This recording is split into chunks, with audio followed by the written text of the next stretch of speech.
God is dead. Or so it must have seemed to the ancestors of the Jews in 586 BC. Jerusalem and the temple to their God are in flames.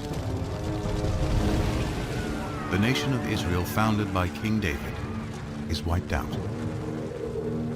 It would have seemed to have been the end, but it was rather the beginning. For out of the crucible of destruction emerges a sacred book, the Bible, and an idea that will change the world, the belief in one God. This is a new idea. It was an idea that nobody had ever had before. Monotheism is well ensconced, so something major happened, which is very hard to trace. Now, a provocative new story from discoveries deep within the earth and the Bible. We wanted to examine the possibility that the remains of King David's palace are here. We can actually see vivid evidence here of a destruction. Question number one, who did it? An archaeological detective story puzzles together clues to the mystery of who wrote the Bible, when, and why. And it was very clear it was some kind of a tiny scroll. I immediately saw very clear, very distinct letters. This is the ancestor of the Hebrew script. And from out of the earth emerge thousands of idols that suggest God had a wife. We just found this exceptional clay figurine showing a fertility goddess. Powerful evidence sheds new light on how one people, alone among ancient cultures, finally turned their back on idol worship to find their one God. This makes the God of ancient Israel the universal God of the world that resonates with people, at least in Jewish, Christian, and Muslim tradition to this very day.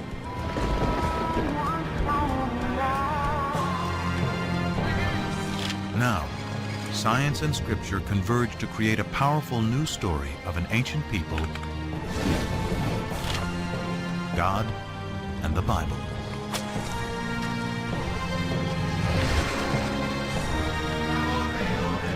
Up next on Nova, the Bible's buried secrets.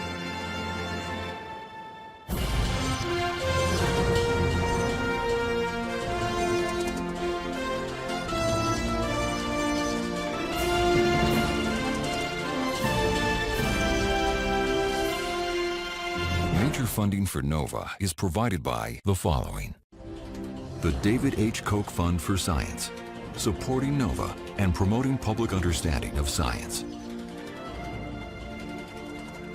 Major funding for the Bible's buried secrets is provided by the Arthur Vining Davis Foundations, the Richard and Rhoda Goldman Fund,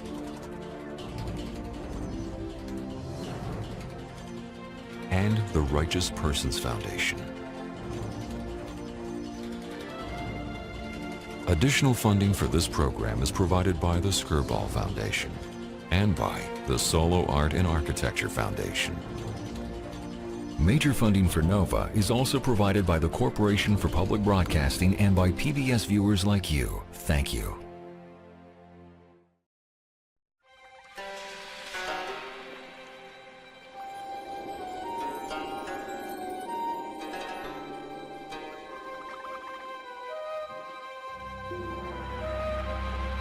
Near the banks of the Nile in southern Egypt in 1896, British archaeologist Flinders Petrie leads an excavation in Thebes, the ancient city of the dead.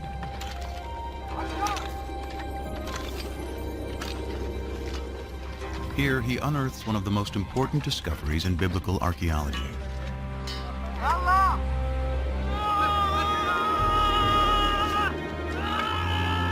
From beneath the sand appears the corner of a royal monument carved in stone.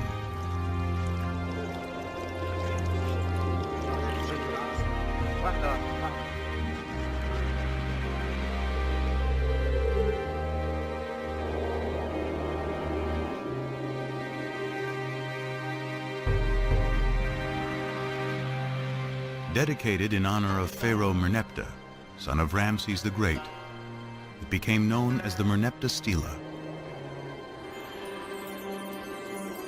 Today, it is in the Cairo Museum. This stela is what the Egyptians would have called a triumph stela, a victory stela, commemorating victory over foreign peoples.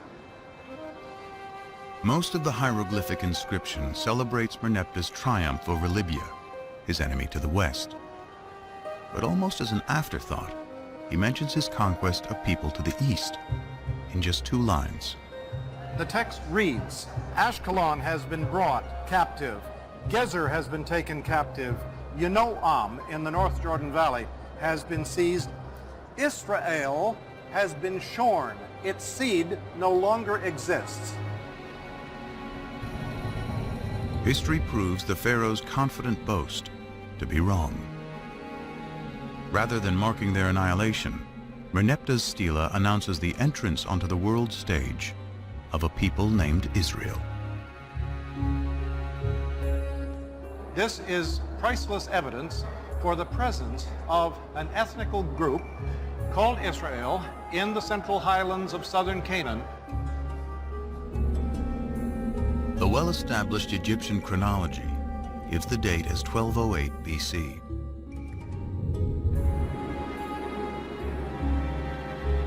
Merneptah's stela is powerful evidence that a people called the Israelites are living in Canaan, in what today includes Israel and Palestine, over 3,000 years ago.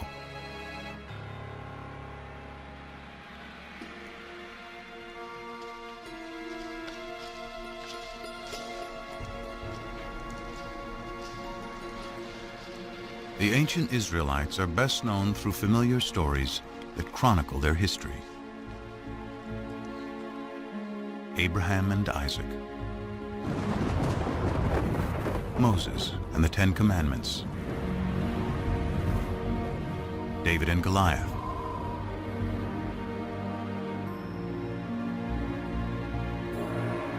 it is the ancient Israelites who write the Bible.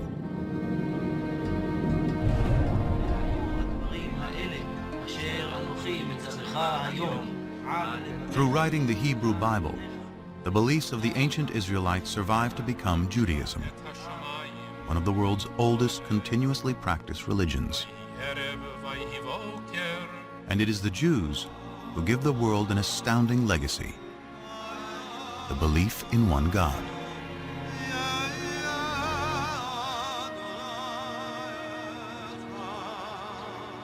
This belief will become the foundation of 2 other great monotheistic religions: Christianity and Islam.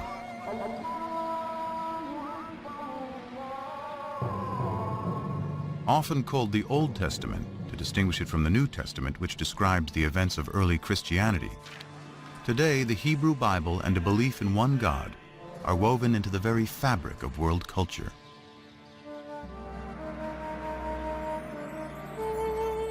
But in ancient times, all people, from the Egyptians to the Greeks to the Babylonians, worshiped many gods, usually in the form of idols.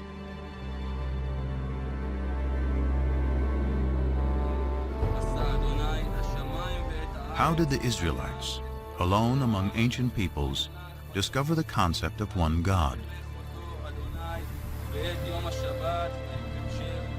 How did they come up with an idea that so profoundly changed the world? Now, archaeologists and biblical scholars are arriving at a new synthesis that promises to reveal not only fresh historical insights, but a deeper meaning of what the authors of the Bible wanted to convey. They start by digging into the earth and the Bible. You cannot afford to ignore biblical text, especially if you can isolate a kind of kernel of truth behind these stories, and then you have the archaeological data. Now, what happens when text and artifacts seem to point in the same direction? Then I think we're in a very sound ground historically.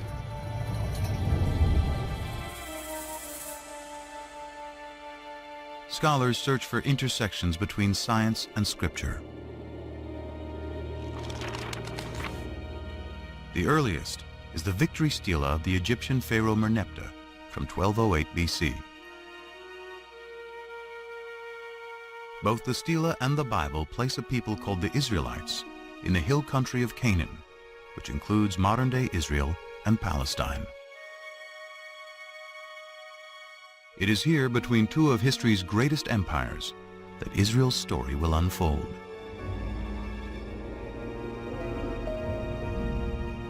The way to understand Israel's relationship to the superpowers, Egypt and Mesopotamia on either side, is to understand its own sense of its fragility as a people. The primary way in which the Bible looks at the origins of Israel is as a people coming to settle in the land of Israel. It's not indigenous. It's not a native state.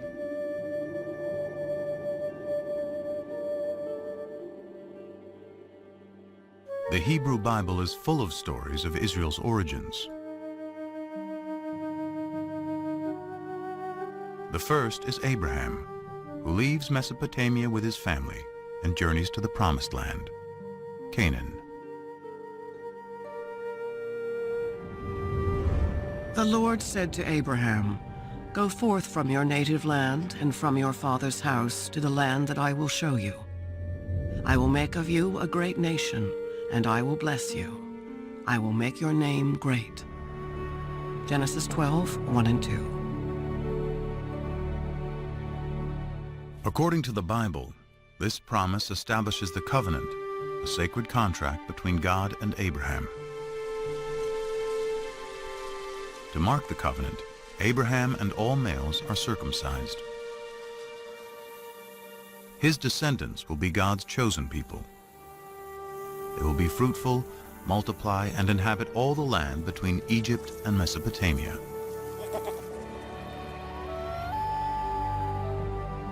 In return, Abraham and his people, who will become the Israelites, must worship a single God.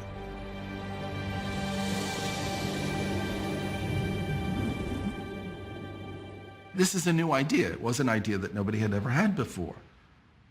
God, in our sense, doesn't exist before Abraham. It is hard to appreciate today how radical an idea this must have been in a world dominated by polytheism, the worship of many gods and idols. The Abraham narrative is part of the first book of the Bible, Genesis, along with Noah and the flood and Adam and Eve. Though they convey a powerful message, to date there is no archaeology or text outside of the Bible to corroborate them. The farther back you go in the biblical text, the more difficult it is to find historical material in it. The patriarchs go back to Genesis. Genesis is, for the most part, a compilation of myths, creation stories, things like that. And to find a historical core there is very difficult. This absence of historical evidence leads scholars to take a different approach to reading the biblical narrative. They look beyond our modern notion of fact or fiction to ask why the Bible was written in the first place. There is no word for history in the Hebrew Bible. The biblical writers were telling stories. They were good historians, and they could tell it the way it was when they wanted to, but their objective was always something far beyond that. So what was their objective? To find out, scholars must uncover who wrote the Bible and when. And the Lord said to Moses, "Write down these words, for in accordance with these words, I make a covenant with you and with Israel." Exodus 34:27. The traditional belief is that Moses wrote the first 5 books of the Bible. Genesis, the story of creation. Exodus, deliverance from slavery to the Promised Land. Leviticus, Numbers, and Deuteronomy, laws of morality and observance. Still read to this day, together they form the Torah, often called the 5 books of Moses. The view that Moses had personally written down, first 5 books of the Bible, was virtually unchallenged until the 17th century. There were a few questions raised about this. For example, the very end of the last book of the Torah, the book of Deuteronomy, describes the death and burial of Moses. And so some rabbis said, well, Moses couldn't have written those words himself because he was dead and was being buried.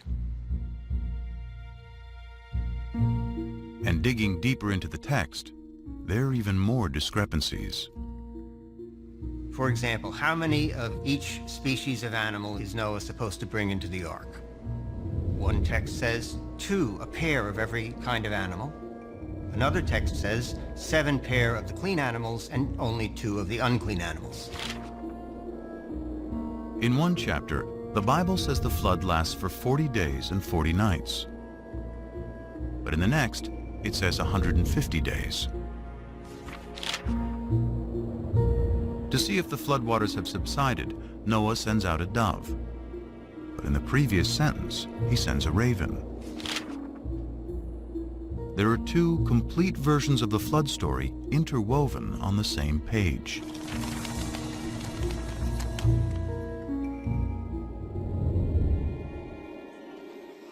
Many similar discrepancies throughout its pages suggest that the Bible has more than one writer.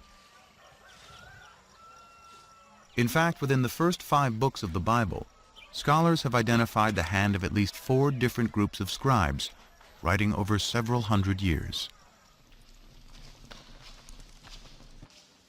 This theory is called the documentary hypothesis.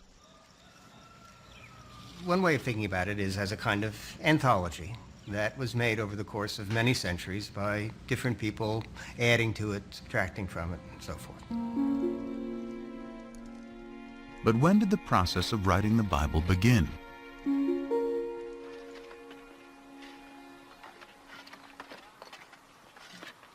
Tel Zayit is a small site on the southwestern border of ancient Israel that dates back to biblical times. Since 1999, Ron Tappy has been excavating here. It was the last day of what had been a typical dig season. What's up? As I was taking aerial photographs from the cherry picker, a volunteer notified his square supervisor that he thought he had seen some interesting marks, scratches, possibly letters, incised in a stone. Which, right here? Yeah. Letters would be a rare find. So when he kneeled to look at the marks, Tappy got the surprise of a lifetime. As I bent down over the stone, I immediately saw very clear, very distinct letters. Tappy excavated the rock and brought it back to his lab at the nearby kibbutz.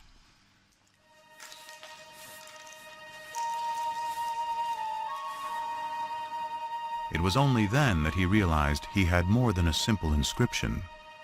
Olive, Beit, Gimel, Dalet.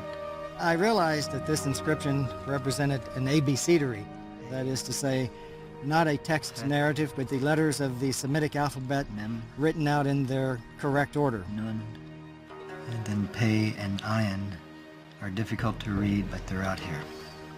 This ancient script is an early form of the Hebrew alphabet. What was found was not a random scratching of 2 or 3 letters. It was the full alphabet. Everything about it says that this is the ancestor of the Hebrew script.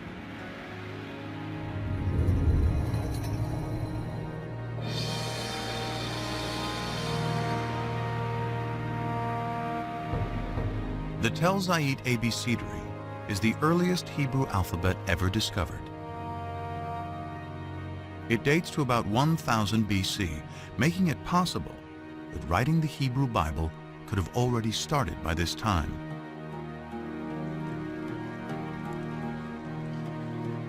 To discover the most ancient text in the Bible, scholars examine the Hebrew spelling, grammar, and vocabulary. The Hebrew Bible is a collection of literature written over about 1,000 years. And as with any other language, Hebrew naturally changed quite a bit over those 1,000 years. The same would be true of English. I'm speaking English of the 21st century, and if I were living in Elizabethan times, the words I choose, the syntax I use would be quite different. Scholars examine the Bible in its original Hebrew in search of the most archaic language, and therefore the oldest passages. They find it in Exodus, the second book of the Bible.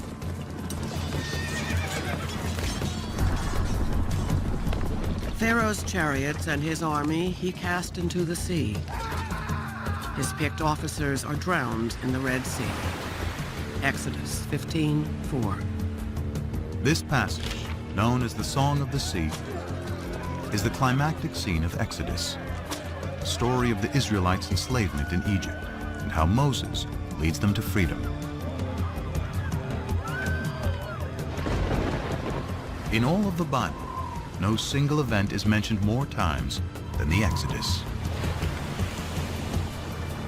With the development of ancient Hebrew script, the Song of the Sea could have been written by 1000 BC, the time of Tappy's alphabet.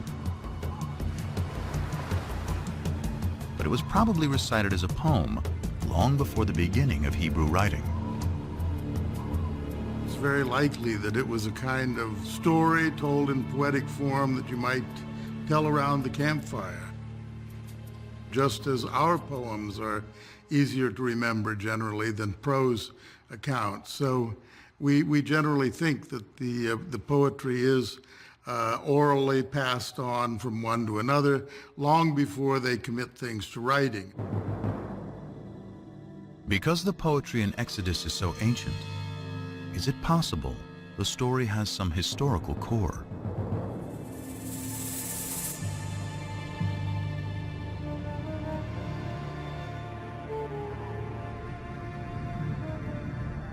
Here in the eastern Nile Delta of Egypt, in a surreal landscape of fallen monuments and tumbled masonry, archaeologists have uncovered a lost city.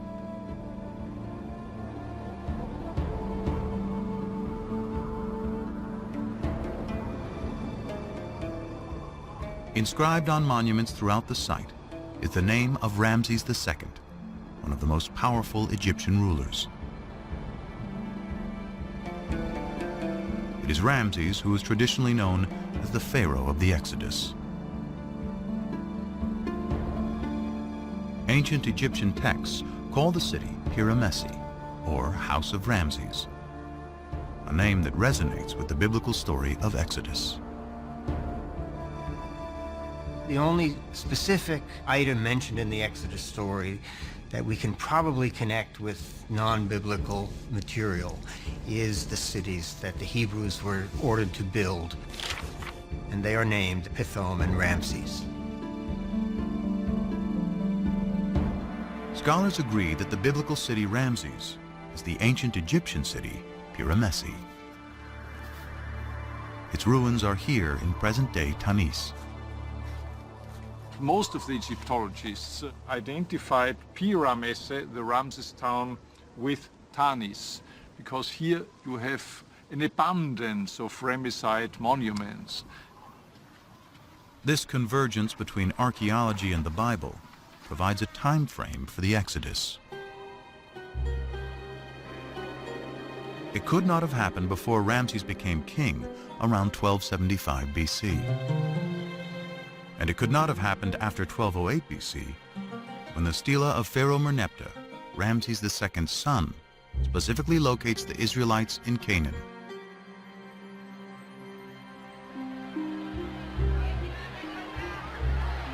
The Bible says the Israelites leave Egypt in a mass migration, 600,000 men and their families, and then wander in the desert for 40 years. But even assuming the Bible is exaggerating, In 100 years of searching, archaeologists have not yet found evidence of migration that can be linked to the Exodus. No excavated site gives us any information about the route of the wandering through the wilderness. An exodus is simply not attested anywhere.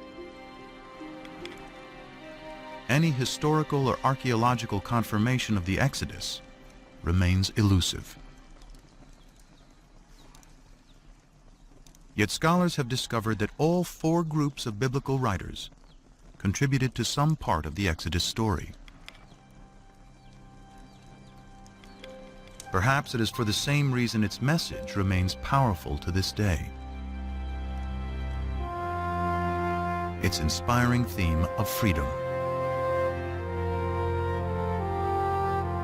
Freedom is a compelling notion, and that is one of the ways that we can understand the story of the Exodus, from being controlled by others to controlling oneself. The idea of a change from domination to autonomy, that these are very powerful ideas that resonate in the human spirit. And the Exodus gives narrative reality to those ideas.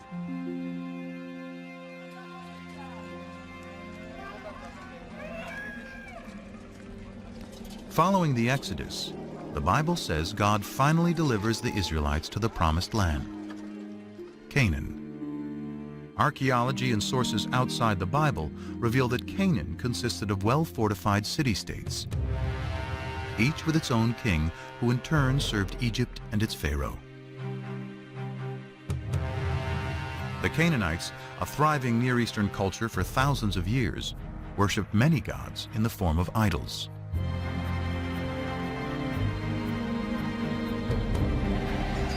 The Bible describes how a new leader, Joshua, takes the Israelites into Canaan in a blitzkrieg military campaign. So the people shouted, and the trumpets were blown. As soon as the people heard the sound of the trumpets, they raised a great shout, and the wall fell down flat. Joshua 6:20. But what does archaeology say? In the 1930s, British archaeologist John Garstang excavated at Jericho, the first Canaanite city in Joshua's campaign. Garstang uncovered dramatic evidence of destruction and declared he had found the very walls that Joshua had brought tumbling down.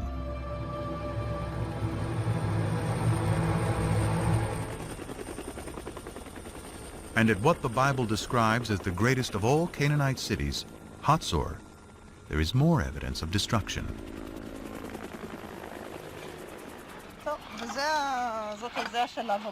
Today, Hatzor is being excavated by one of the leading Israeli archaeologists, Amnon Ben-Tor, and his protege and co-director, Sharon Zuckerman. I'm walking through a passage between 2 of the rooms of the Canaanite palace of the kings of Hatzor. Signs of the destruction you can still see almost everywhere. You can see the dark stones here, and most important, you can see how they cracked into 1,000,000 pieces. It takes tremendous heat to cause such damage. The fire here was, how shall I say, the mother of all fires. Among the ashes, Ben-Tor discovered a desecrated statue, most likely the king or patron god of Hatzor. Its head and hands are cut off, apparently by the city's conquerors. This marked the end of Canaanite Hatzor. Question number 1, who did it? Who was around? Who is a possible candidate? So number 1, the Egyptians. They don't mention having done anything at Hatzor. In any of the inscriptions of the time, we don't see Hatzor. Another Canaanite city-state could have done it? Maybe, but who was strong enough to do it? Who are we left with? The Israelites. The only ones about whom there is a tradition that they did it. So, let's say they should be considered guilty of destruction of Hatzor until proven innocent.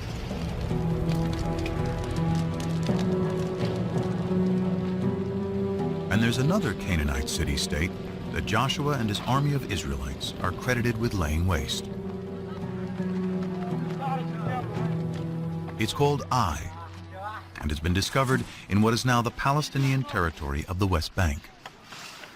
Here, archaeologist Hani Nur el-Din and his team are finding evidence of a rich Canaanite culture.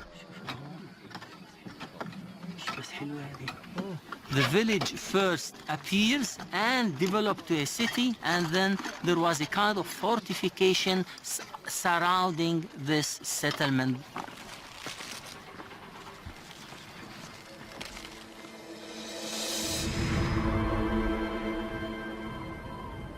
These heaps of stones were once a magnificent palace and temples, which were eventually destroyed. But when the archaeologists date the destruction, they discover it occurred about 2200 BC. They date the destruction of Jericho to 1500 BC, and Hatzor's to about 1250 BC. Clearly, these city-states were not destroyed at the same time. They range over nearly 1,000 years. In fact, of the 31 sites the Bible says that Joshua conquered, few showed any signs of war. There was no evidence of armed conflict in most of these sites. At the same time, it was discovered that most of the large Canaanite towns that were supposed to have been destroyed by these Israelites were either not destroyed at all or destroyed by others. A single sweeping military invasion led by Joshua cannot account for how the Israelites arrived in Canaan.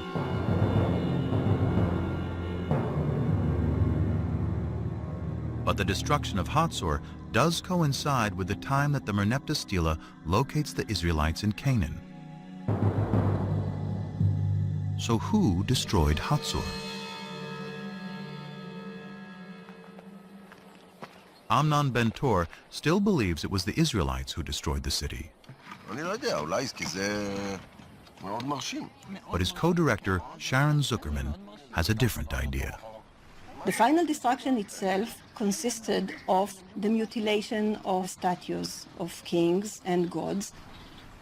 It did not consist of signs of war or of any kind of fighting. We don't see weapons in the street like we see in other sites that were destroyed by foreigners. So if there was no invasion, what happened? Bobby, just be careful about the stones there, okay? Excavations reveal that Hatzor had a lower city of commoners, serfs and slaves, and an upper city with a king and wealthy elites. Zuckerman finds within the grand palaces of elite Hatzor areas of disrepair and abandonment. To archaeologists, signs of a culture in decline and rebellion from within.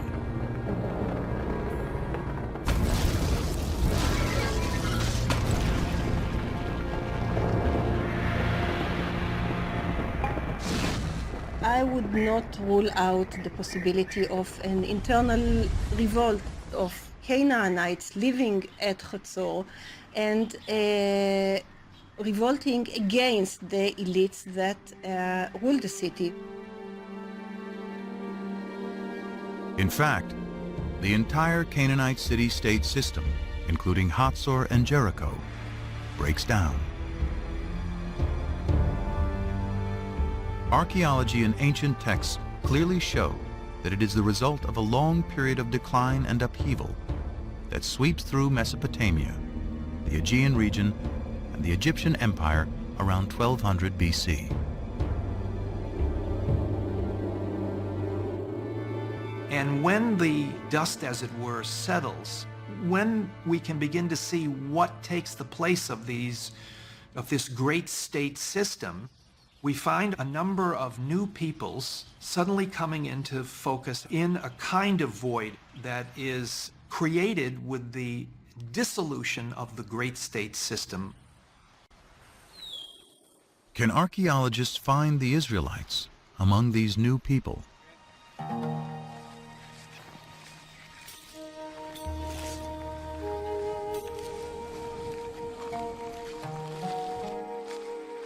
In the 1970s, archaeologists started wide-ranging surveys throughout the central hill country of Canaan. Today, primarily the Palestinian territory of the West Bank.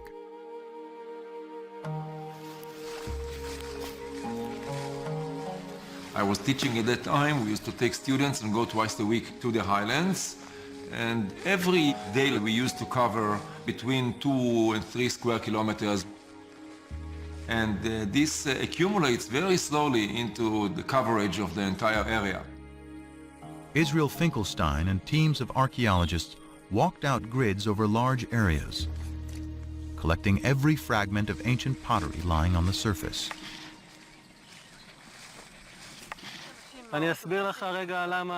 Over 7 years, he covered nearly 400 square miles, sorting pottery and marking the locations of where it was found on a map.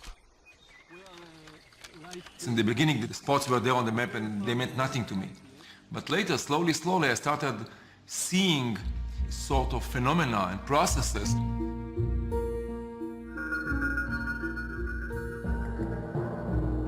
By dating the pottery, Finkelstein discovered that before 1200 BC, there were approximately 25 settlements. He estimated the total population of those settlements to be 3,000 to 5,000 inhabitants. But just 200 years later, there's a very sharp increase in settlements and people. Then you get this boom of population growing and growing. Then we are speaking about 250 sites. And the population grows also 10 times, from a few thousand to 45,000 or so. Now this is very dramatic and cannot be explained as natural growth. This rate is impossible in ancient times.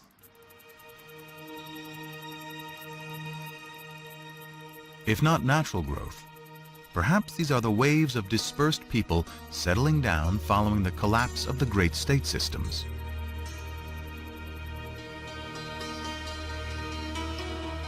Then, more evidence of a new culture is discovered. A new type of simple dwelling never seen before. And it's in the exact location where both the Merneptah Stela and the Bible place the Israelites. The sites in which this type of house appears throughout the country, this is where Israelites lived. And they are sometimes even called the Israelite house, the Israelite type house. The people who lived in those villages seem to be arranged more or less in a kind of an egalitarian society because there are no major architectural installations. If you look at the finds are relatively poor. Pottery is more or less mundane. I don't want to offend the early settlers or the early Israelites. Very little art. Curiously, the mundane pottery found at these new Israelite villages is very similar to the everyday pottery found at the older Canaanite cities like Hatzor.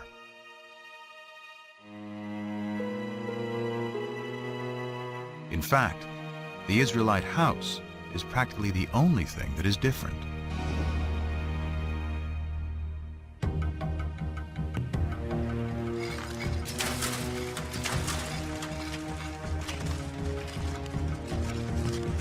This broad similarity is leading archaeologists to a startling new conclusion about the origins of the ancient Israelites. The notion is that most of the early Israelites were originally Canaanites, displaced Canaanites. The Israelites were always in the land of Israel. They were natives, but they were different kinds of groups. They were basically the have-nots. So what we're dealing with is a movement of peoples, but not an invasion of armed hordes from outside. but rather a social and economic revolution. Ancient texts describe how the Egyptian rulers and their Canaanite vassal kings burdened the lower classes of Canaan with taxes and even slavery. A radical new theory based on archaeology suggests what happens next. As that oppressive social system declines, families and tribes of serfs, slaves, and common Canaanites seize the opportunity.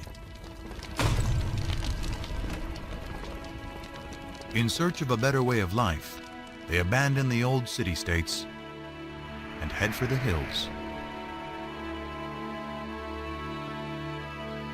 Free from the oppression of their past, they eventually emerge in a new place as a new people.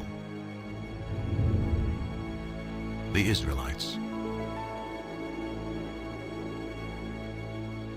In the text, you have a story of the Israelites coming from outside and then besieging the Canaanite cities, destroying them, and then becoming a nation in the land of Canaan. 7 shirts from the Middle Bronze Age. Whereas archaeology tells us something which is the opposite. The Late Bronze Age. According to archaeology, the rise of early Israel is an outcome of the collapse of Canaanite society, not the reason for that collapse. Archaeology reveals that the Israelites were themselves originally Canaanites.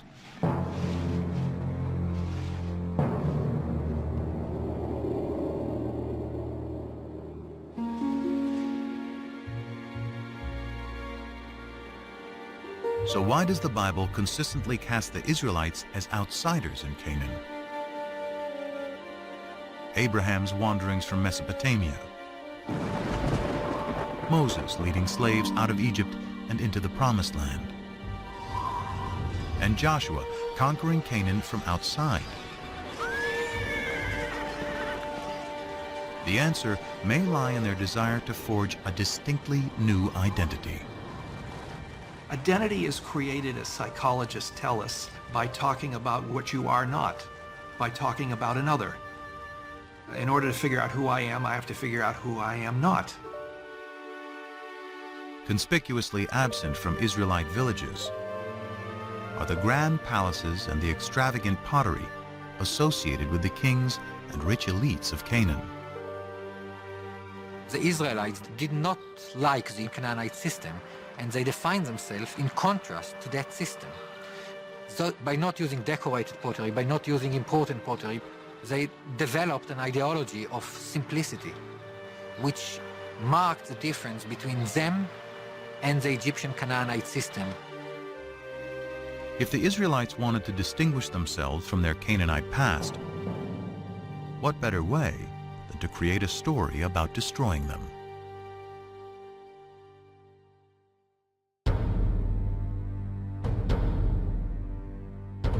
But the stories of Abraham, Exodus, and the conquest serve another purpose.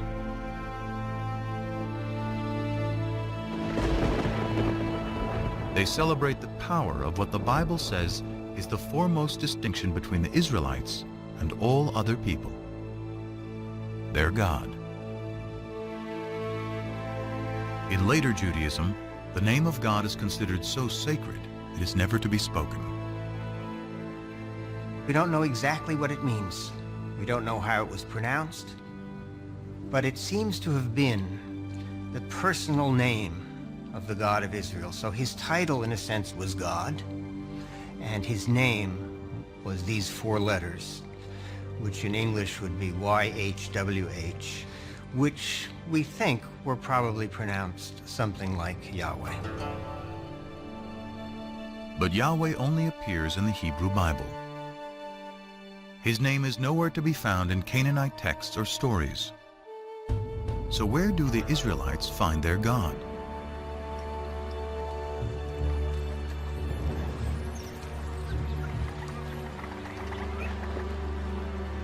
The search for the origins of Yahweh leads scholars back to ancient Egypt.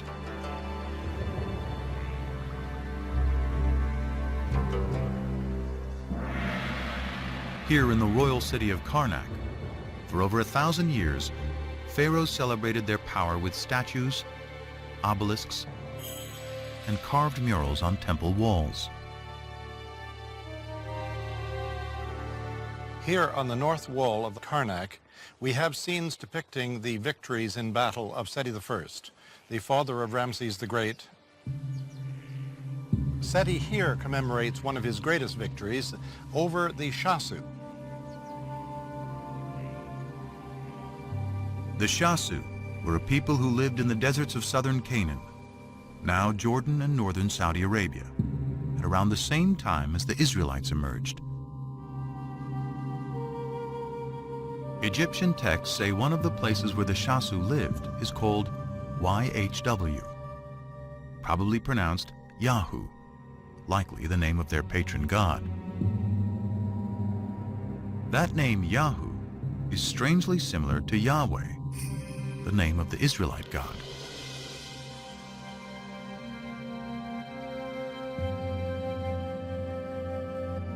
In the Bible, the place where the Shasu lived is referred to as Midian. It is here, before the Exodus, the Bible tells us Moses first encounters Yahweh in the form of a burning bush. Come no closer. Remove the sandals from your feet, for the place on which you are standing is holy ground. God also said to Moses, Thus you shall say to the Israelites, Yahweh, the God of your ancestors, has sent me to you. This is my name forever, and this my title for all generations. Exodus 3, 5 and 15. So we have in Egyptian sources something that appears to be a name like Yahweh in the vicinity of Midian. Here is Moses in Midian, and there a deity appears to him and reveals his name to Moses as Yahweh. These tantalizing connections are leading biblical scholars to re-examine the Exodus story.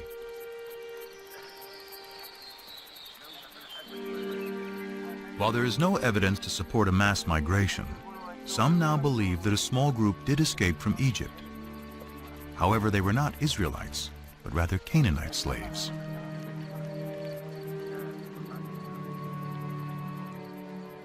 On their journey back to Canaan, they pass through Midian, where they are inspired by stories of the Shasu's god, Yahu. There was probably a group of people who fled from Egypt and had some divine experience. It was probably a small group demographically, but it was important, at least in ideology.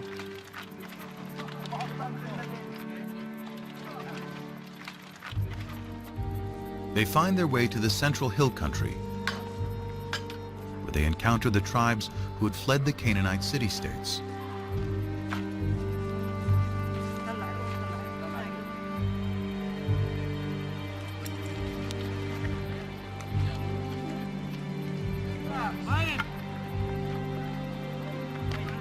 Their story of deliverance resonates in this emerging egalitarian society. The liberated slaves attribute their freedom to the God they met in Midian, who they now call Yahweh.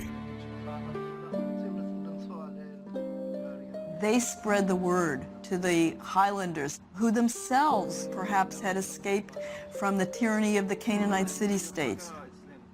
They spread the idea of a God who represented freedom, freedom for people to keep the fruits of their own labor.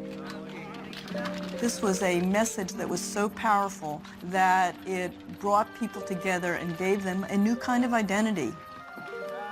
The identity of Israelites. They are a combination of disenfranchised Canaanites, runaway slaves from Egypt, and even nomads settling down. The Bible calls them a mixed multitude. According to the Hebrew Bible, early Israel was a motley crew, and we know that's the case now. But these people are bound together by a new vision. And I think the revolutionary spirit is probably there from the beginning. The chosen people may actually be people who chose to be free. Their story of escape, first told by word of mouth and poetry, helps forge a collective identity among the tribes.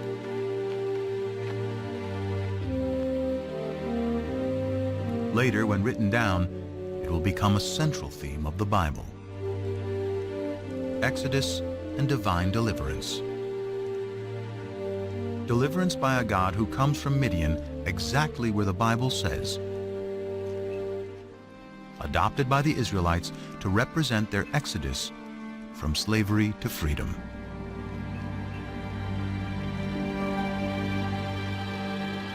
So is this the birth of monotheism? The common understanding of what differentiated the ancient Israelites from their neighbors was that their neighbors worshipped many different gods and goddesses, and the Israelites worshipped only the one true God. But that is not the case. This bull figurine, likely representing El, the chief god of the Canaanite deities, is one of thousands of idols discovered in Israelite sites. The Israelites frequently worshipped other gods. Now, maybe they weren't supposed to, but they did. So at least on a practical level, many, if not most, Israelites were not monotheists. The Bible's ideal of the Israelite worship of one God will have to wait.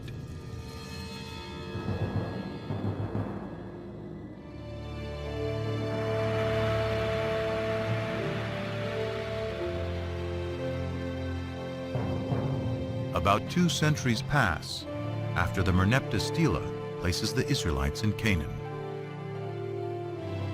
Families grow into tribes. Their population increases. Then, about 1000 BC, one of the Bible's larger-than-life figures emerges to unite the 12 tribes of Israel against a powerful new enemy. David put his hand into the bag. He took out a stone and slung it. It struck the Philistine in the forehead. The stone sank into his forehead, and he fell down on the ground. 1 Samuel 17:49. The Bible celebrates David as a shepherd boy who vanquishes the giant Goliath. A lover who lusts after forbidden fruits. And a poet who composes lyric psalms still recited today. Of all the names in the Hebrew Bible, none appears more than David.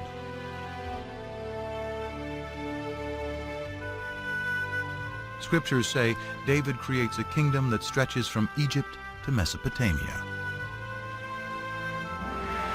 He makes Jerusalem his royal capital. And in a new covenant, Yahweh promises that he and his descendants will rule forever. David's son Solomon builds the temple where Yahweh, now the national God of Israel, will dwell for eternity. The kingdom of David and Solomon, one nation united under one God, according to the Bible. Now, some skeptics today have argued there was no such thing as a united monarchy. It's a later biblical construct, and particularly a construct of modern scholarship. In short, there was no David. As one of the biblical revisionists has said, David is no more historical than King Arthur. But then, in 1993, an amazing discovery literally shed new light on what the Bible calls ancient Israel's greatest king.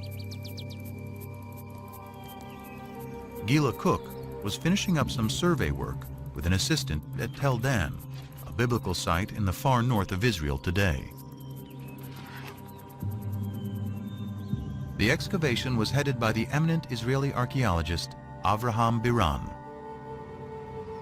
It was near the end of the day, and Cook was getting her last measurements when she hears a yell from below. And it was Biran in his booming voice yelling, "Gila, let's go." And so I waved to him, hold it, and continued working. Okay. After being summoned by Biran a second time, Cook had her assistant load her up. And she started down the hill.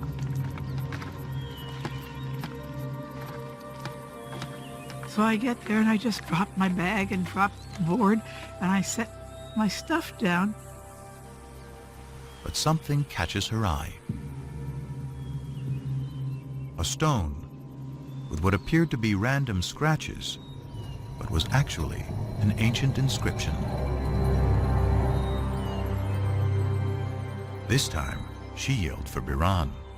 And he looks at it and he looks at me and he says, "Oh my God."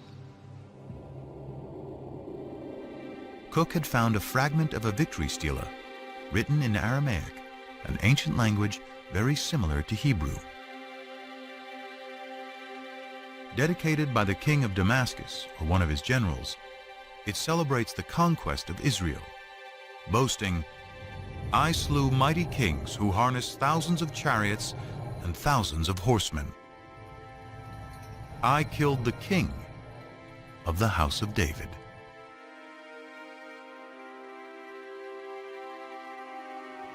Those words, "the house of David," make this a critical discovery. They are strong evidence that David really lived.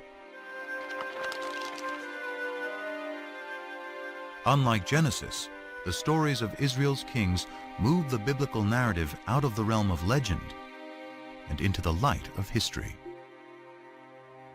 The later we come in time, the firmer ground we stand on. We have better sources, we have more written sources, we have more contemporary eyewitness sources. When the biblical chronology of Israel's kings can be cross-referenced with historical inscriptions, like the Tel Dan Stela, they can provide scholars with fairly reliable dates. King David is the earliest biblical figure confirmed by archaeology to be historical. And most scholars agree he lived around 1000 BC, the 10th century. Could any of the Bible have been written during David's reign? The earliest Hebrew alphabet, discovered by Ron Tappy, carved on a stone at Tel Zait, provides an enticing clue. Off this wall here. The stone was incised with this alphabet. The stone was then used to build the wall, and the structure itself suffered massive destruction by fire sometime near the end of the 10th century BCE. The find is even more significant because Tel Zait was a biblical backwater on the fringes of David's kingdom. Surely if there was a scribe that could write this alphabet that far away, way out in the boondocks at the extreme western boundary of the kingdom, surely if there was a scribe that could do that out there, there were scribes, much more sophisticated scribes back in the capital. Could these scribes have been in the court of King David and his son Solomon? Could they have been the earliest biblical writers?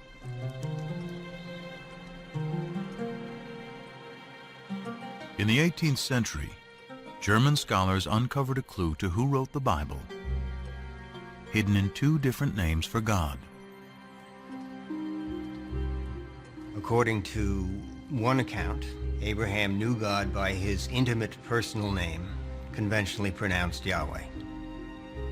Passages with the name Yahweh, which in German is spelled with a J, scholars refer to as J. But according to other accounts, Abraham knew God simply by the most common Hebrew word for God, which is Elohim. So the two different writers became known as E for Elohim and J for Yahweh. Most likely based on poetry and songs passed down for generations, they both write a version of Israel's distant past.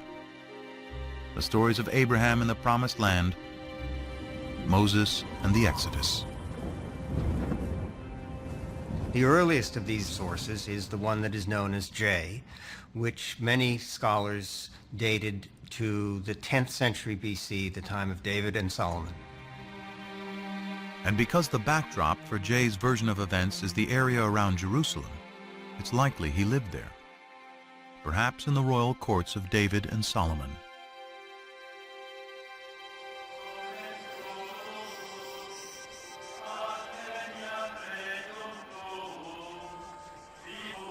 For over 100 years, archaeologists have searched Jerusalem for evidence of the Kingdom of David.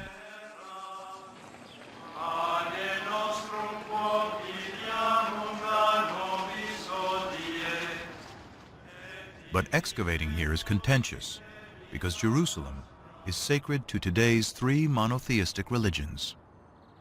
For Christians, Jesus comes in his final week to worship at the Jerusalem temple. He's crucified, he's buried, he's resurrected in the city of Jerusalem.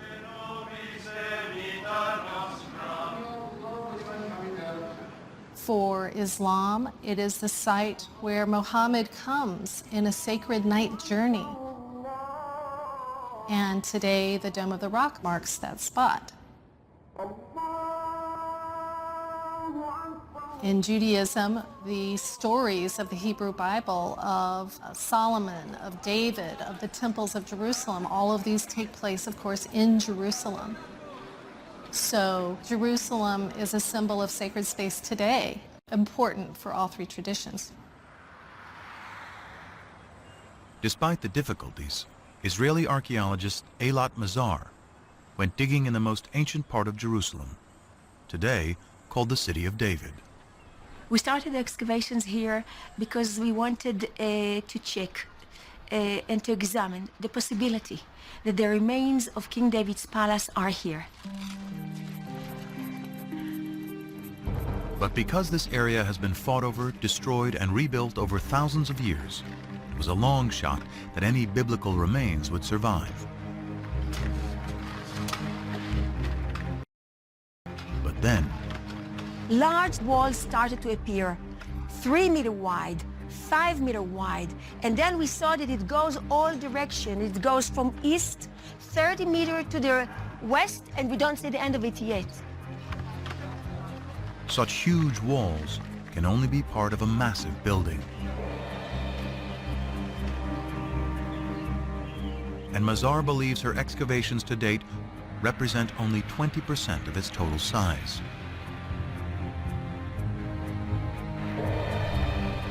Such a huge structure shows centralization and capability of construction. It can be only royal structure. This huge complex may be evidence of a kingdom. But is it David's kingdom?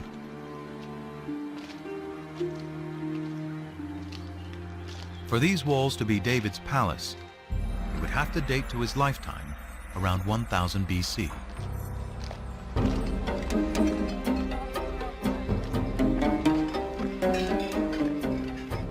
The problem is stone walls can never be dated on their own. Biblical archaeologists date ruins based on the pottery they find associated with those ruins.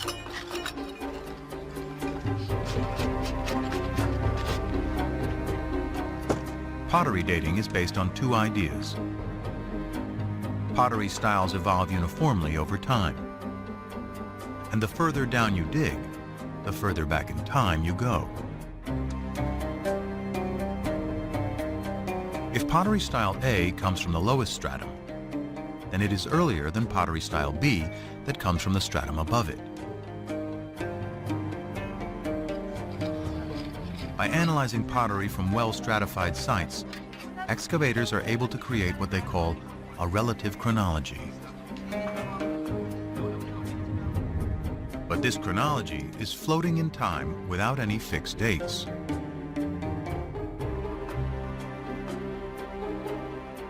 To anchor this chronology, William Foxwell Albright, considered the father of biblical archaeology, used events mentioned in both the Bible and Egyptian and Mesopotamian texts to assign dates to pottery styles. Albright's chronology, slightly modified, is what Mazar uses to date her massive building. and what most archaeologists use today. What we found is a typical 10th century pottery, meaning bowls with hand burnish. You can see from inside, together with an import, a beautiful black on red juglet. What is so important that this is a 10th century typical juglet.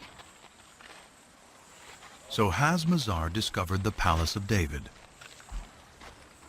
She adds up the evidence. The building is huge. It is located in a prominent place in the oldest part of Jerusalem. And the pottery, according to Albright's chronology, dates to the 10th century BC, the time of David.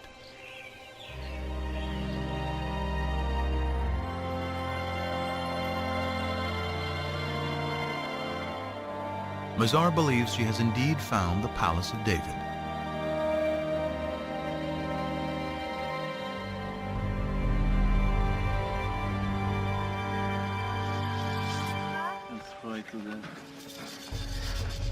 But that evidence, and indeed the kingdom itself, rest on the dates associated with fragments of pottery. And some critics argue the system for dating that pottery relies too heavily on the Bible. Archaeologists in the past did not rely too heavily on the Bible. They relied only on the Bible. We have a problem in dating. How do you date in archaeology? You need an anchor from outside. Today, there is a more scientific method to anchor pottery to firm dates: radiocarbon dating. It is a specialty of Elisabetta Boretto of the Weizmann Institute. The first step is, of course, in the field, which relates the sample, the material like olive pits or seeds or charcoal to the archaeological context. If an olive seed is found at the same layer as a piece of pottery, the carbon in the seed can be used to date the pottery. When the seed dies, its radioactive carbon-14 decays at a consistent rate over time. By measuring the ratio of carbon-14 to carbon-12, Boretto can determine the age of the olive seed, which in turn can be used to date the pottery.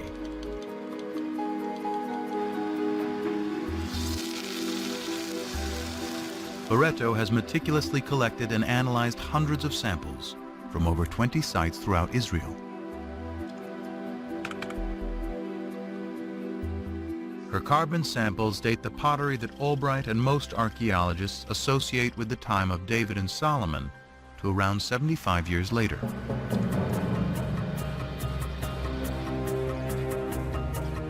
For events so long ago, this may seem like a trivial difference.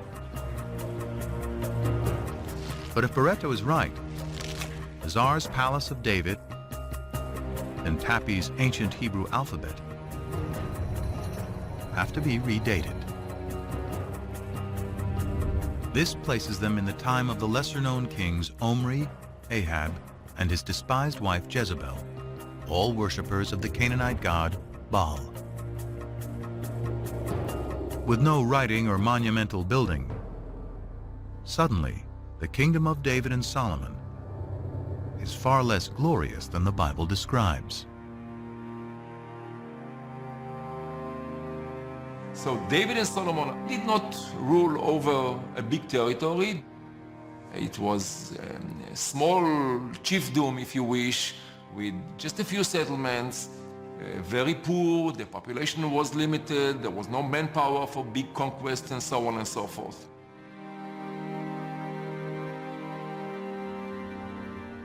This would make David a petty warlord ruling over a chiefdom, and his royal capital Jerusalem nothing more than a cow town. These are the results of the radiocarbon dating. He or she who decide to ignore these results, I treat them as if arguing that the world is flat, that the earth is flat, and I cannot argue anymore. But it's not so simple. Other teams collected radiocarbon samples following the same meticulous methodology.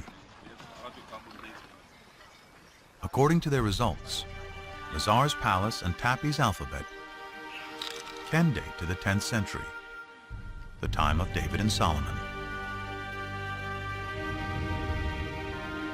How can this discrepancy be explained?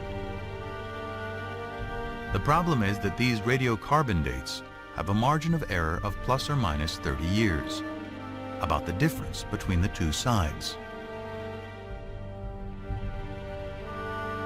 Pottery and radiocarbon dating alone cannot determine if the kingdom of David and Solomon was as large and prosperous as described in the Bible.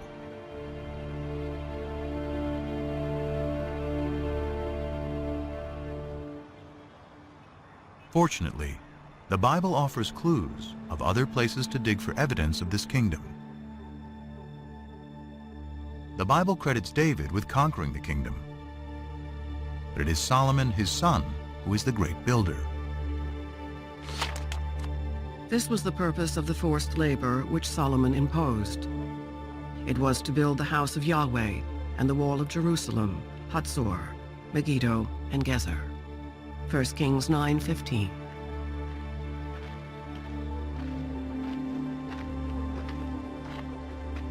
Here in Hatzor, Amnon Ben-Tor, director of excavations, believes this may be evidence of Solomon's building campaign.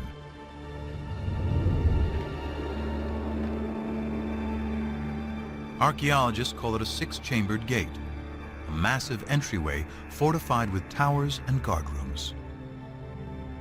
Ben-Tor's predecessor, Yigal Yadin, first uncovered this structure. It turned out to be a six-chambered gate, and Yadin immediately remembered that a very, very similar gate was excavated at Gezer, and then Chicago University excavated this gate here at Megiddo.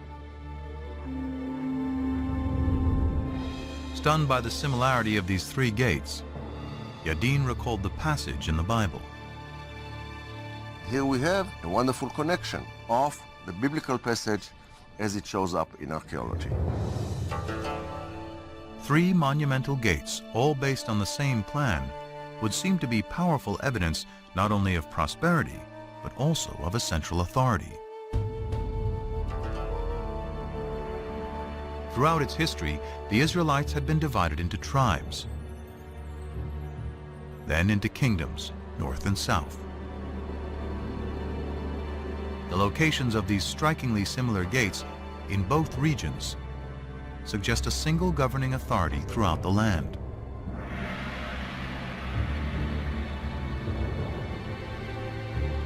But how can we be sure this is the kingdom of David and Solomon?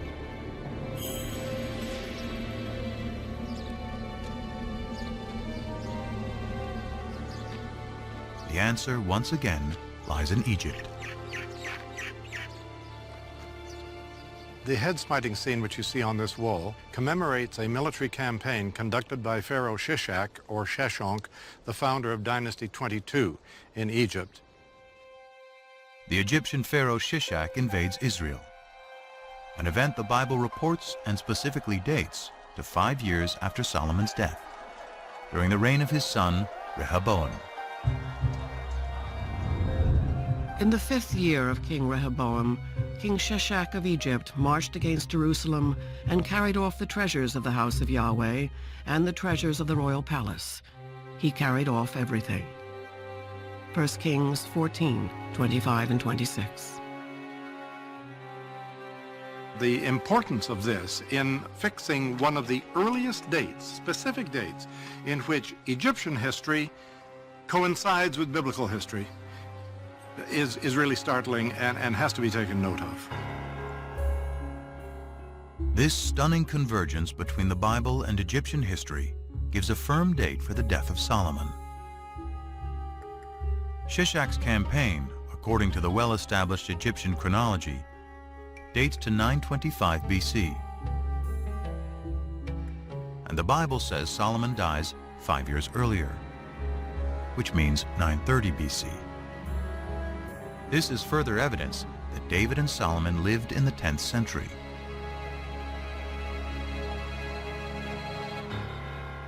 But there's even more hidden in these walls. These ovals, with their depictions of bound captives and city walls, represent places Pharaoh Shishak conquered in Israel. One of those places is Gezer, where archaeologists find the hallmark of Solomon's building program, a six-chambered gate. Bill Deaver directed the excavations in the late 1960s. We can actually see vivid evidence here of a destruction.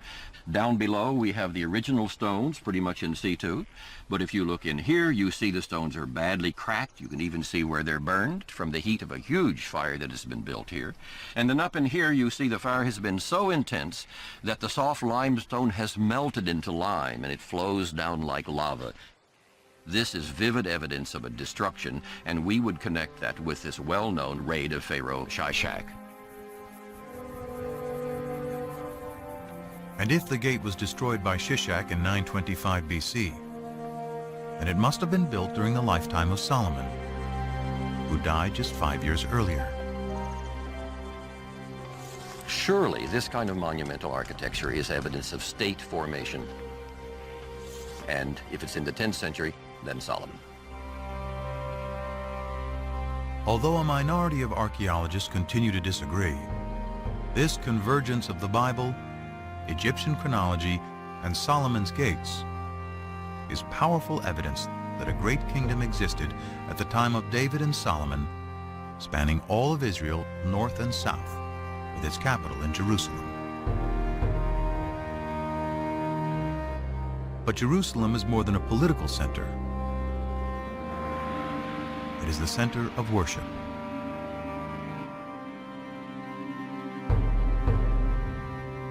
The magic of Jerusalem is the magic of the temple. One temple for the one God. The result is that Jerusalem and the temple emerge as powerful symbols not just of the oneness of God, but also of the oneness of the Jewish people. The worship of the ancient Israelites bears little resemblance to Judaism today. It centered around the temple, built by David's son Solomon, and seen as Yahweh's earthly dwelling.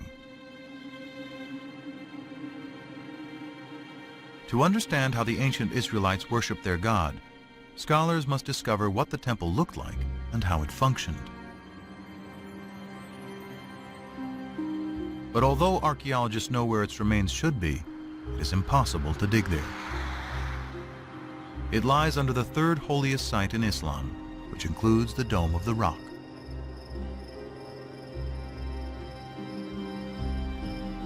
Not a stone of Solomon's temple has ever been excavated. But the Bible offers a remarkably detailed description.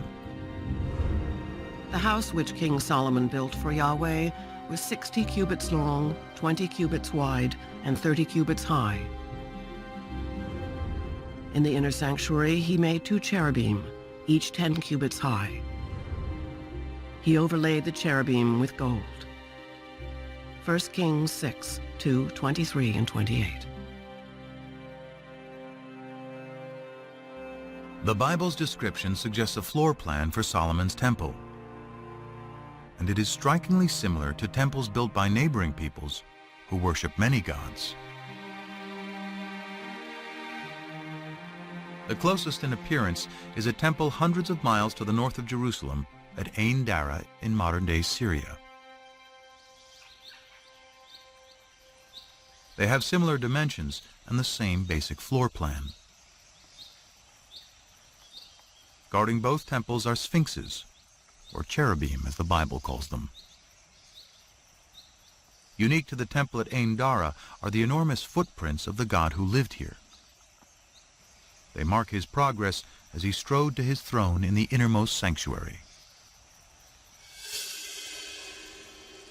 If we take the details that we find of Solomon's temple in the Book of Kings and compare it with the Ain Dara temple, we can piece together a fairly good picture, I think, of what this temple might have looked like in the age of Solomon.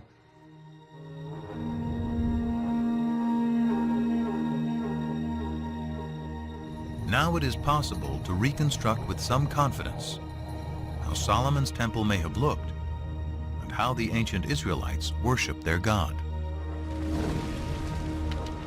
Out front was an enormous altar.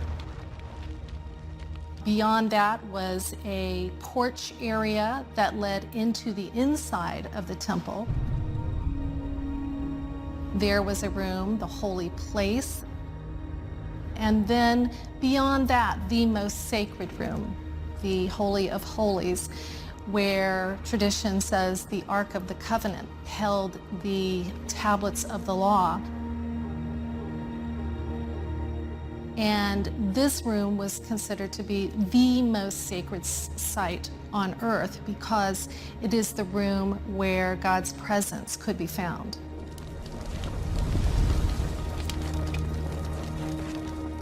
And the ancient Israelites believed their God demanded a very specific form of worship.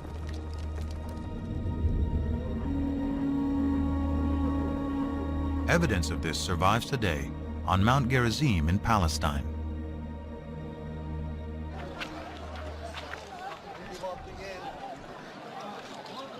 The Samaritans who live here claim direct descent from the ancient tribes of Israel.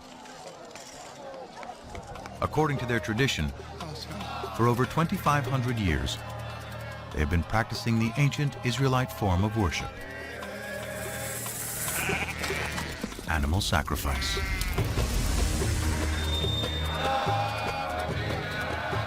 The primary function is to make a connection between our mundane world and the divine world. And the means for the ancient Israelites is embodied in blood. Blood is the most sacred substance on the altar. And blood is the substance that embodies life. So it is the most precious substance in the human world.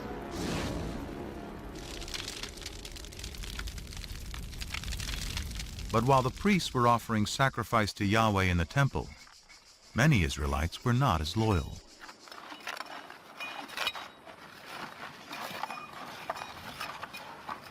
At Tel Rehov, archaeologists are digging at an Israelite house that illuminates the religious practices of its ancient inhabitants.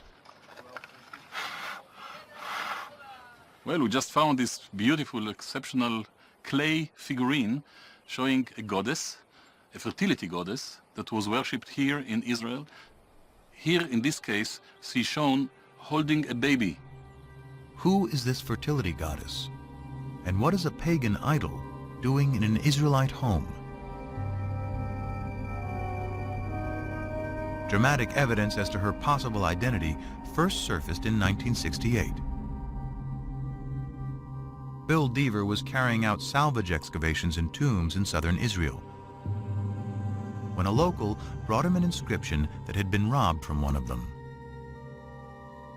When I got home and brushed it off, I thought I was going to have a heart attack. Executed in clear 8th century script. It's a tomb inscription. And it just gives the name of the deceased and says, "Blessed may X be by Yahweh." That's good biblical Hebrew. But it says by Yahweh and his Asherah.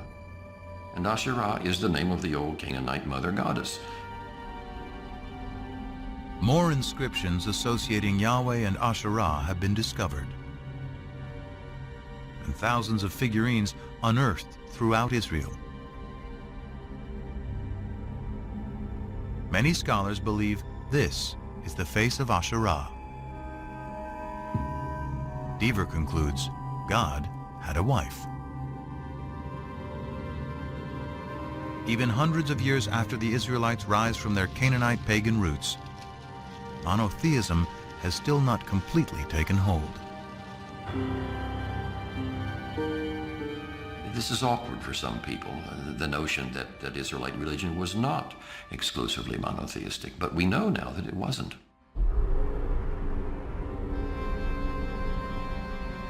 The Bible admits the Israelites continue to worship Asherah and other Canaanite gods, such as Baal.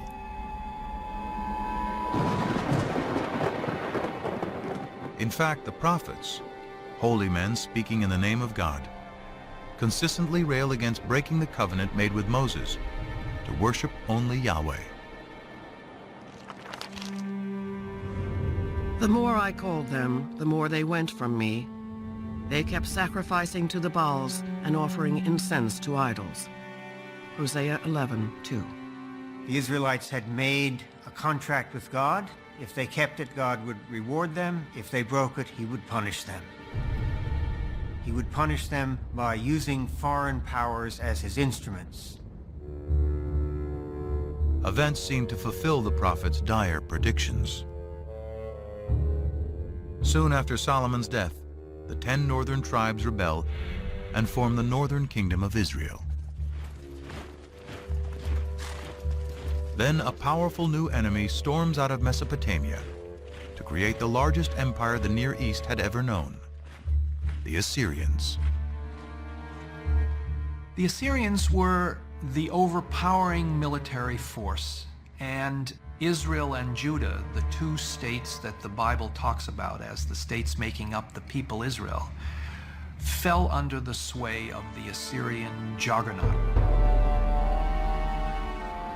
Numerous Assyrian texts and reliefs vividly document their domination of Israel and Judah.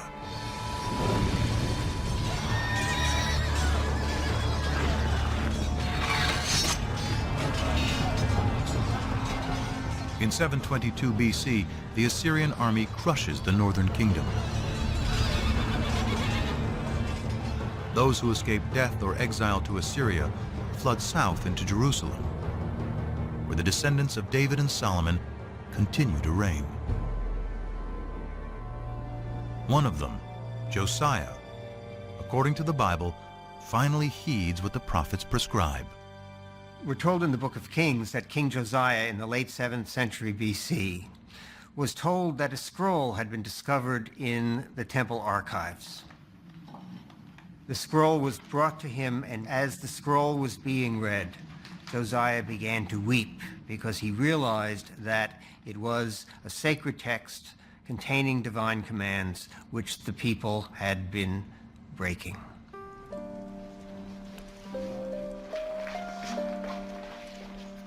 Scholars believe that the lost scroll is part of the 5th book of the Torah, Deuteronomy, a detailed code of laws and observance. It inspires another group of scribes in the 7th century BC, whom scholars call the D-writers.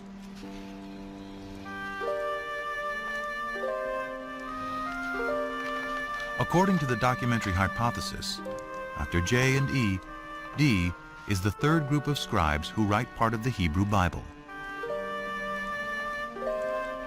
D retells the Exodus story and reaffirms the covenant Moses made between God and the Israelite people. You should love the Lord your God because he has loved you. He has loved you more than any other nation. So the divine love for Israel requires a corresponding loyalty to God, an exclusive loyalty to God. And Deuteronomy, more than other parts of the Bible, is insistent that only the God of Israel is to be worshipped. To enforce the covenant, Josiah orders that idols and altars to all other deities be destroyed. The book of Deuteronomy contains the clearest prohibition of the worship of other gods, the 10 Commandments. I am Yahweh, your God. You shall have no other gods before me. You shall not make for yourself an idol. You shall not bow down to them or worship them. Deuteronomy 5:6-9. The 10 Commandments appears in 2 books of the Bible, in Deuteronomy and in Exodus. It is not only a contract with Yahweh, it is also a code of conduct between people. The revelation of the 10 Commandments is an ethical revelation. And that's where the idea of justice comes in, because that's the most important thing about the way in which we treat one another. We will not kill him, we will not steal from him, and we will not lie about him. We will abide by the commandments. The commandments, as God himself repeatedly says through the later prophets, are already written on the hearts of human beings. By associating the belief in one God with moral behavior, the Ten Commandments establishes a code of morality and justice for all, the ideal of Western civilization. Despite Josiah's reforms, the ancient Israelites continued to worship other gods. Their acceptance of one God and the triumph of monotheism begins with a series of events vividly attested through archaeology, ancient texts, and the Bible.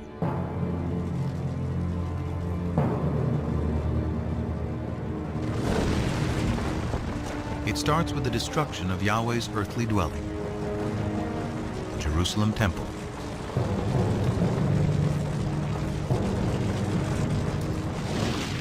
In 586 BC, after defeating the Assyrians, a new Mesopotamian empire invades Israel. The Babylonians ransack the temple and systematically burn the sacred city.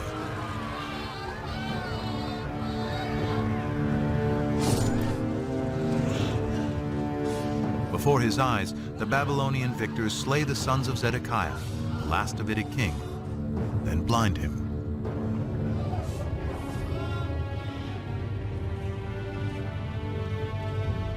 The covenant, the promise made by Yahweh to his chosen people and to David, that his dynasty would rule eternally in Jerusalem, is broken.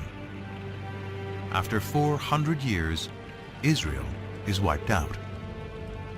The destruction of Jerusalem created one of the most significant theological crises in the history of the Jewish people.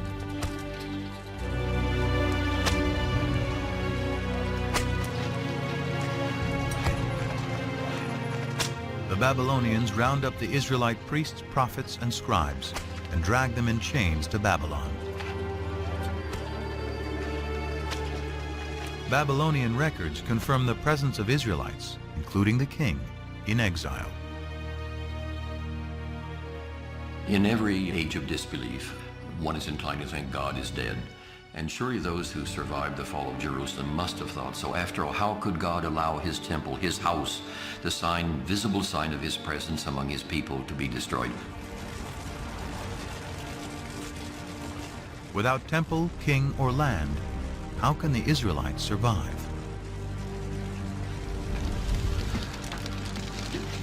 Their journey begins with the ancient scrolls, which some scholars speculate were rescued from the flames of the destruction. Among the exiles from Jerusalem to Babylon were priests from the temple.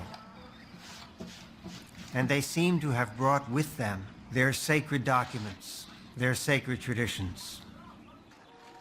According to the widely accepted documentary hypothesis, it is here in Babylon, far from their homes in Israel, that priests and scribes will produce much of the Hebrew Bible as it is known today. Scholars refer to these writers as P, or the priestly source. It was P who took all of these earlier traditions, the J source, the E source, the D source, and other sources as well, and combined them into what we know as the Torah, the first 5 books of the Bible. But more than just compiling, P edits and writes a version of Israel's distant past, including the Abraham story, that provides a way for the Israelites to remain a people and maintain their covenant with God.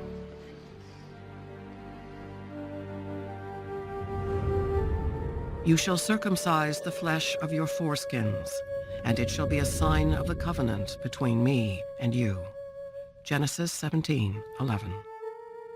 When Genesis 17 attributes a covenantal value to circumcision, it is not really talking about Abraham. It is really talking about the exiles of the 6th century BCE. who, far from their native home, were desperately trying to find a way to reaffirm their difference. Therefore, they began to look at circumcision as not simply another practice, but rather as the marker of the covenant, and they attributed this view back to Abraham. To the exiles, the Babylonians are the new Canaanites, the idol-worshipping, uncircumcised peoples from whom they must remain apart.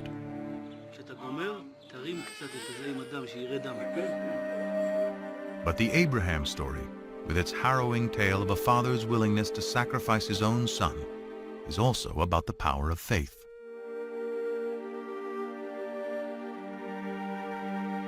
It is no coincidence that the exiled P scribes place Abraham's origins in Ur, just down the river from Babylon. Perhaps with the same faith as Abraham had, so too will the exiles be returned to the promised land. One of the pervasive themes in the Torah is the theme of exile and return. Abraham goes down to Egypt and comes out of Egypt. The Israelites go to Egypt and get out. For the exiles in Babylon in the 6th century BC, that theme must have resonated very powerfully. God, who had acted on their behalf in the past, would presumably do so again. But the Israelites still have a problem. How, in a foreign land, without the temple and sacrifice, can they redeem themselves in the eyes of Yahweh? To assure that divine protection, the P tradition emphasizes observances such as the Sabbath observance. You don't need to be in the land of Israel to keep the Sabbath. And we have allusions in the biblical writings, in the prophets, to the fact that the exiles also learned to pray in groups in what was to become the forerunner of the synagogue. Shema Yisrael, Adonai Eloheinu, Adonai Echad. It is during this period, through the exile, that the exiles realized that even far away from their homeland, without a temple, without the priesthood, without kings, they're still able to worship God, be loyal to God, and to follow God's commandments. This is the foundation of Judaism. The experience of the exile transforms ancient Israelite cult into a modern religion. By compiling the stories of their past, originally written by the scribes J, E, and D, the Exodus from slavery to freedom, Moses and the Ten Commandments, Abraham's journey to the Promised Land, P creates what we know today as the first 5 books of the Bible.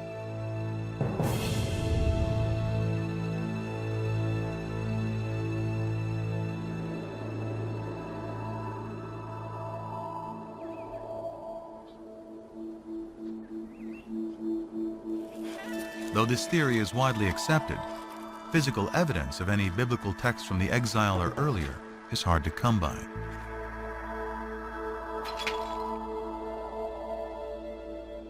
The most celebrated surviving biblical texts are the Dead Sea Scrolls. First discovered by accident in 1947, the scrolls represent nearly all 39 books of the Hebrew Bible, at least in fragments.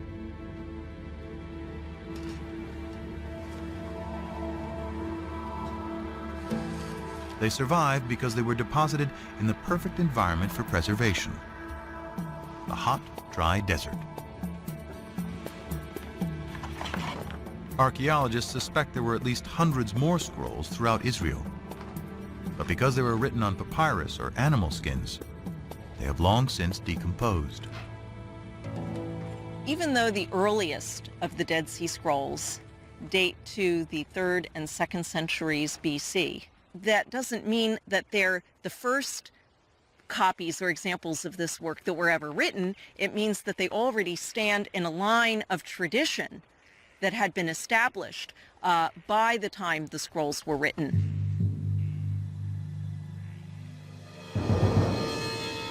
Still, the earliest of the Dead Sea Scrolls dates to at least 300 years after the Babylonian exile. In the absence of proof of earlier text, some scholars claim the entire Bible is pious fiction, and even doubt whether Israel and the Israelites ever existed. For many of the revisionists, these extreme skeptics, there was no ancient Israel. Israel is an intellectual construct. In other words, these people were not rethinking their past, they were inventing their past. They had no past. So the Bible is a myth, a foundation myth, told to legitimate a people who had no legitimacy. The legitimacy of the Israelite past hinges on finding a piece of evidence to prove the ancient origins of the Bible.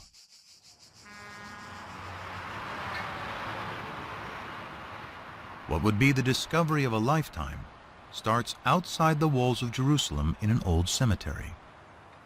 We came here and excavated 7 of these burial caves. The burial caves date back to the 7th century BC, somewhere around the time of King Josiah. But the caves were found looted, so we didn't anticipate too much. Gabriel Barkai instructed a 13-year-old volunteer to clean up a tomb for photographs. Instead of that, he was bored, he was alone, and he had a hammer, and he began banging on the floor. But the floor turned out to be a fallen ceiling. And beneath it were some artifacts that had escaped the looters.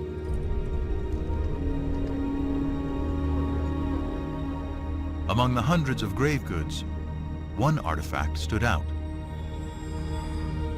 It looked like a cigarette butt. It was cylindrical, about 1 inch in size, about ½ an inch in diameter, and it was very clear it is made of silver. It was some kind of a tiny scroll. A second, slightly smaller scroll was also found, and both were taken to the labs at the Israel Museum. But unraveling the scrolls to see if they contain a readable inscription could risk destroying them completely. Andy Vaughn was one of the epigraphers on the project. Archaeology is basically a destructive science.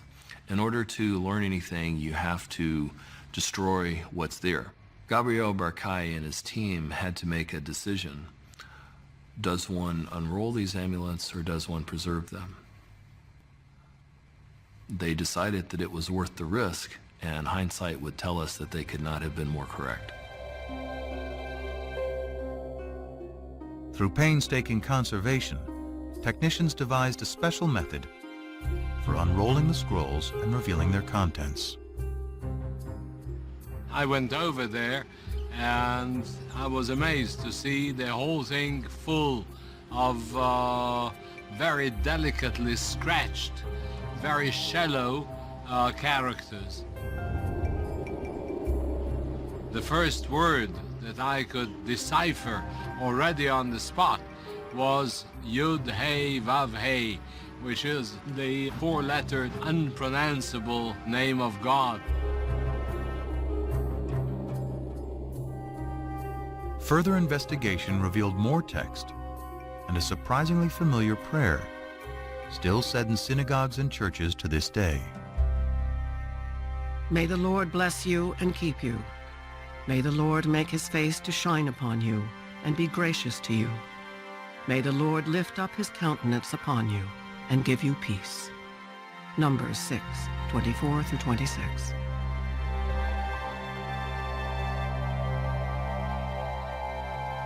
There is no doubt at all that these 2 amulets contain the priestly benediction found in Numbers 6. These inscriptions are thus very important because they're the earliest references we have to the written biblical narratives. The archaeological context was very clear because it was found together with pottery dating back to the 7th century BC. Also the paleography, the shape of letters, points towards somewhere in the 7th century BC beyond any doubt. The Silver Scrolls, with the priestly benediction, predate the earliest Dead Sea Scrolls by 400 years. It is an amazing find, proving that at least some verses of the Bible were written in ancient times during the reign of King David's descendants. By giving us text from before the Babylonian exile, the Silver Scrolls confirm that the Hebrew Bible is created from poetry, oral traditions, and prayers that go back to the time of Josiah's D writer, and likely beyond to writers E and J.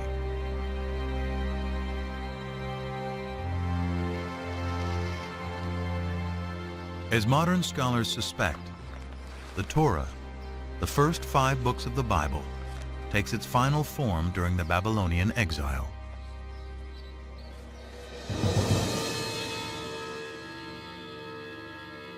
But dwarfed by the mighty temples and giant statues of Babylonian gods, the Israelites must also confront the fundamental question: why did their God, Yahweh, forsake them? In the ancient world, if your country was destroyed by another country, it meant that their gods were more powerful than your God. And the natural thing to do was to worship the more powerful God. But the survivors continued to worship Yahweh and struggled to understand how this could have happened. They resort first to a standard form of explanation, which is found elsewhere in the ancient Near East.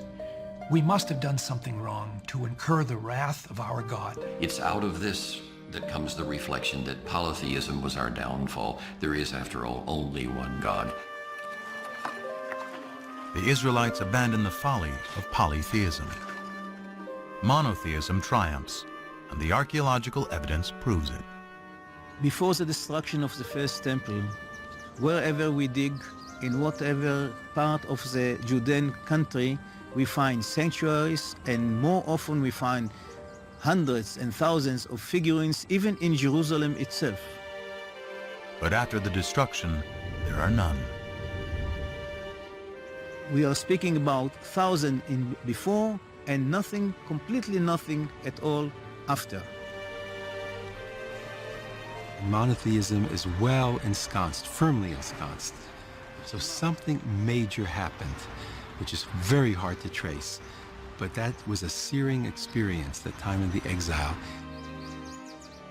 Through the experience of the exile and writing the Bible, the concept of God, as it is known today, is born. In a way, P created something that was much greater, because it was greater than any individual land or kingdom. It was a kind of a universal religion based on a creator God, not just a God of a single nation, but the God of the world, the God of the universe. This moves Yahweh into the realm of being a universal deity who has the power to affect what happens in the whole universe. This makes the God of ancient Israel the universal God of the world that resonates with people, at least in Jewish, Christian, and Muslim tradition to this very day.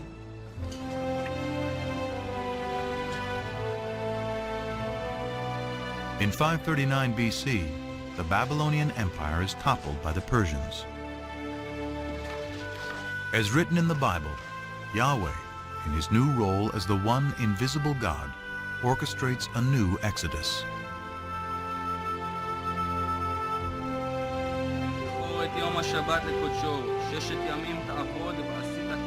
Among one group of returning exiles is the prophet Ezra. Back in Jerusalem, he gives a public reading of the newly written Torah to re-establish the covenant. All the people gathered together. They told the scribe Ezra to bring the book of the law of Moses, which the Lord had given to Israel. He read from it from early morning until midday, and the ears of all the people were attentive to the book of the law. Nehemiah 8, 1-3. To me, it's one of the most moving moments in the whole Bible.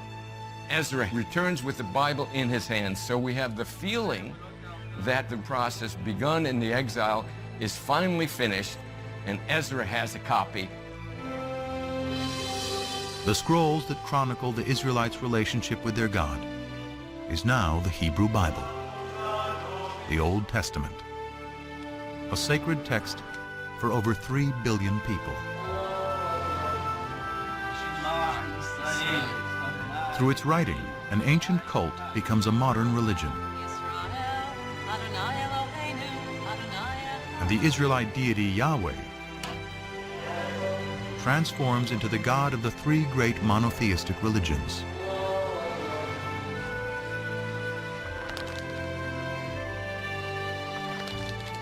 Through its teachings, the Bible established a code of morality and justice, aspirations that resonate through the ages.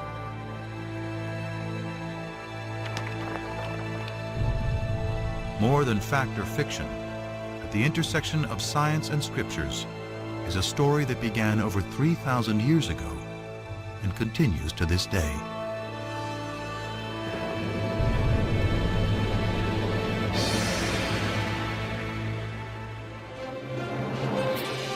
On Novus Bible's Buried Secrets website, share your thoughts on the program, hear from biblical scholars, explore a timeline of archaeology, and more. Find it on pbs.org.